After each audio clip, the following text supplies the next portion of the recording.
কাকা আপনার মাইও তো বড় হইলো, আনেরও বয়স হয়েছে, আপনার মাইয়া তো বিয়ার বয়স হয়ে গেছে, বিয়া টিয়া কি দিবেন না? ও কথা তুই খারাপ করস নাই, কথা ঠিকই কইছো। আমি আসলে চিন্তা ভাবনা করে দেখি নাই, মাইয়াটা বড় হয়েছে, আমারও বয়স হয়ে যাইতেছে, বিয়া টিয়া দেওয়া লাগে।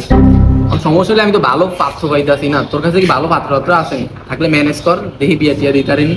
আও কাকা আপনি ফাটু চিন্তা করেন, ফাটু কি এলাকায় অভাব হচ্ছেনি, আমি খালি এমন করবো দেখবেন সিরিয়াল লেগে গেছে পাত্র। ঠিক আছে, তোর কাছে যেহেতু পাত্র আছে, ভালো একটা পাত্র আন, দেখি আমি সিলেক্ট করি, তারপরে বিয়াটা দিয়ে দেই। তুমি যে আমার মেয়েরে বিয়া করতে আসছো, তুমি কি কাজ করো? আসলে আমি তেরম কাজ করি না, এবারকে বিশেষ করে হয়েছে। ও আচ্ছা, তুমি বিসিএস ক্যাডার না, তোমার দিয়ে হবে না। এই নেক্সট, তুমি যে আমার মেয়েরে বিয়ে করতে আসছো, তুমি কি কাজ করো? আমি তো এমবিএ ডাক্তার। ও আচ্ছা, তুমি ডাক্তার না, না তোমার দিয়ে হবে না। এই নেক্সট, তুমি যে আমার মেয়েরে বিয়ে করতে আসছো, তুমি কি করো? আমি তো বিজনেসম্যান, আর কি বাবার ব্যবসা দেখাশোনা করি। ও আচ্ছা, তুমি বাবার ব্যবসা দেখাশোনা করো, না তোমার দিয়ে হবে না। এই নেক্সট, তুমি যে আমার মেয়েরে বিয়ে করতে আসছো, তুমি কি কাজ করো? আমি এমনিতে কিছু করি না, আমাদের বাড়ির সামনে একটা ছোট দোকান দিছি, ওইটাতে এই 20-30 লিটার পেট্রোল অকটেন মজুত করে রাখছি, ওইটার ব্যবসায়ী করি আর কি।